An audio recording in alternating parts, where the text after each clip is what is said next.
빼고 소리를 지르는 유대용 대통령이 생각납니다. 윤석열 정권 정의정치 정의 개선을 위해서 어떻게 수단이 되겠습니까? 다양성과 동성 민주선으로 고개를 인정하고 수도권만으로 권한만으로 전국 교체할 수 있습니까? 총선선과 성리를 위한 민주당으로 돌아가야 합니다.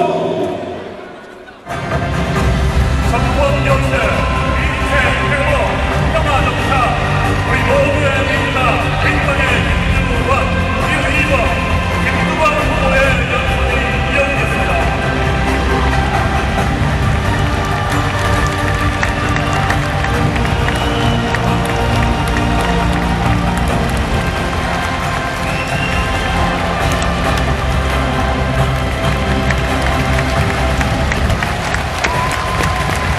최고!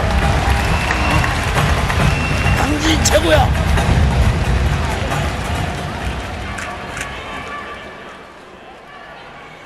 존경하는 국민 여러분, 사랑하는 강원대 의원 동지 여러분, 민주당의 김두관입니다. 누구의 민주당도 아닌 더불어민주당의 김두관입니다. 유례없는 폭염 속에서 전국 17개 시도당 대회를 치르느라 여러분 정말 고생 많으셨습니다. 관계자 여러분, 실무자 여러분 감사하고 고맙습니다. 저는 이런 식의 전당대회는 바꿔야 한다고 생각합니다. 차라리 전국을 몇 개의 강역으로 묶어서 1박 2일 동안 치르면 어떻겠습니까? 첫날에는 의결할 사람들에 관한 토론도 하고 저녁 식사 후에는 당원들끼리 화합도 다지고 이런 기회를 이용해 정책 공부도 하는 축제의장이 되었으면 합니다. 스웨덴의 알미널린 정치 박람회처럼 덴마크의 볼게미를 같은 정치 축제를 만들어 일반 국민도 참여해 소통을 하는 기회가 된다면 더욱 멋진 더불어민주당의 당원대회가 되지 않겠습니까? 저에게는 꿈이 있습니다. 무엇보다 한반도 평화입니다. 나아가 평화 통일 그리고 번영입니다. 남쪽과 남해에서 태어난 제가 제국단인 환경북도 원수에서도 살 수 있어야 하지 않겠습니까? 젊은 시절부터 상상했던 일이지만 생각만 해도 가슴이 벅찹니다.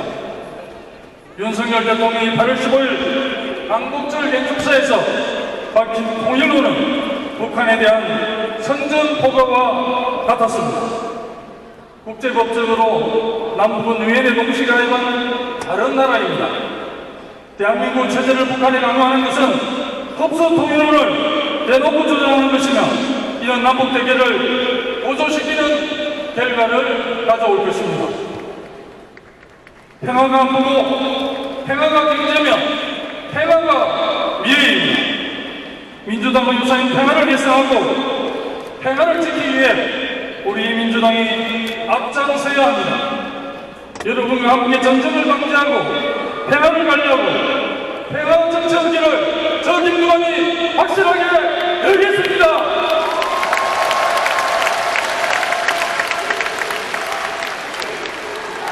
제게는 두 번째 꿈이 있습니다. 양극화 완화와 균형 발전입니다. 세계 불평등연구소 발표에 따르면 우리나라 상위 1% 부자가 전체 자산의 36%를 차지하고 상위 10% 부자가 59%를 차지하고 있다고 합니다. 하위 50% 국민 앞절반이 갖는 순자산 합계는 고작 6%라고 합니다. 정말 대한민국은 양극화와 불평등을 극복하지 않으면 가난한 사람과 부자 두 개의 나라가 존재한다고 저는 생각을 합니다. 부동산이 계속적으로 부자들의 자산은 계속 불어날 게 뻔합니다. 임대료를 내고 대출을 갚으려고 일하는 사람들의 신세는 또 어떻습니까? 이쯤 되면 조선시대 소장농 신세와 특히 따르지 않습니다. 그나마 로봇과 AI 등으로 일자리마저 줄어들고 있습니다. 서울과 수도권은 사람이 몰리는 이유는 무엇입니까? 정보와 사람, 돈, 기회가 수도권에 몰려있기 때문입니다. 이렇게 되면 토지와 자산으로 소득 올리는 사람들의 이익은 커질 수밖에 없습니다. 서울이 5개가 되는 건너뛸 메가시티로 다각체제를 완성하면 대한민국 지금보다 훨씬 다양한 경쟁력을 갖출 수 있습니다. 연방제 수준의 자치분권이 보장된 세계특별자치도는 중앙정부에 매이지 않고 창의적인 시도를 할 수 있습니다. 저 김두관이 지방분권과 균형발전의 기수가 확실하게 되겠습니다.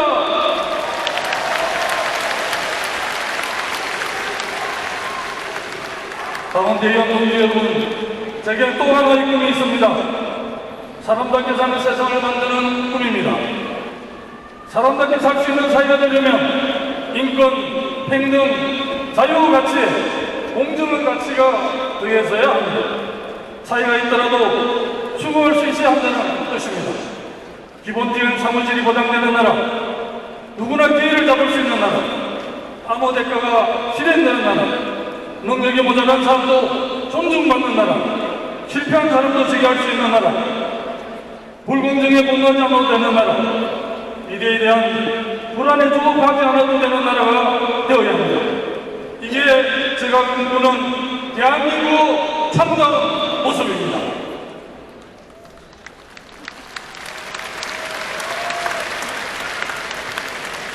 당원대의원 동지 여러분, 대한민국 미래를 위해서는 반드시 정치를 혁신해야 합니다. 87 체제의 성자독식, 재앙적 대통령제와 성자독식 양당 정치를 바꾸어야 합니다. 개헌하지 않으면 제2의 박근혜, 제2의 윤석열이 또 나올 수밖에 없습니다. 민생을 기점으로 한 양당 대결 정치를 끝낼 수 없습니다. 5년 단임제를 4년 주임제로 바꾸고 다당제를 도입한 개헌으로 제7공화국을 열어야 합니다. 윤 대통령은 자신의 임기 1년을 단축하고 개헌에 나서는 결단을 해야 합니다. 생산적인 정치가 되려면 경쟁 결과의 승부가 나타나고 아울러 다수의 논리가 다수의 독점이 되지 않도록 경계해야 합니다. 자신들 견해 옳다고 믿는 다수의 지배는 전제문제의 지배만큼 위험하다고 한 19세기 정치 철학자 토크비르 지적을 되새겨야 할 때입니다. 소속 목소리가 반영될 수 있도록 다당제로 전환하고 유권자 의지가 제대로 반영될 수 있도록 연동형을 강화하거나 서로 투표제를 도입하는 등 제도를 바꾸고 혁신해야 합니다. 저는 정치 혁신을 위해서는 우리 당부터 배려해야 한다고 생각합니다. 우리 권리당원 선거인단만 해도 122만 명입니다. 그런데 당원 선거에 들어 투표율은 30% 남짓됩니다. 계산해 보십시오. 30%의 가방수는 15% 아닙니까? 그 결과 16% 받으면 당권을 줄 수 있는 게 현재 우리 당원입니다. 이런 당은 누가 만들었습니까? 대의원 여러분 동의하셨습니까? 누구 동의를 얻었습니까? 오래전의 일이지만 박선택의 논란이 생각납니다. 현직 대통령의 이름이 사망한 사람의 이름이 선거인단 명부에 올라 개망신을 당했던 사건입니다. 당시 대선에서 우리 당은 역사상 가장 큰 차이로 패배했습니다. 그게 역사입니다. 이런 역사를 반복하면 되겠습니까? 월 1,000원 이상과 단계를 6개월 이상만 내면 권리당원이 됩니다. 당원 연수를 받는다거나 특별한 경력을 요구하지도 않습니다. 이런 제도는 바뀌어야 합니다. 당원 연수당 최소한을 가진 연수를 하면 돈으로 부작용을 줄일 수 있고 의사결정 수준도 높일 수 있습니다. 당원 연수 의결권을 행사하려면 엄중한 책임이 있게 따릅니다. 그대 제1야당 민주당의 지도를 결정하는 게 가벼운 일입니까? 대한민국 미래를 바꿀 수 있는 중대한 참여입니다.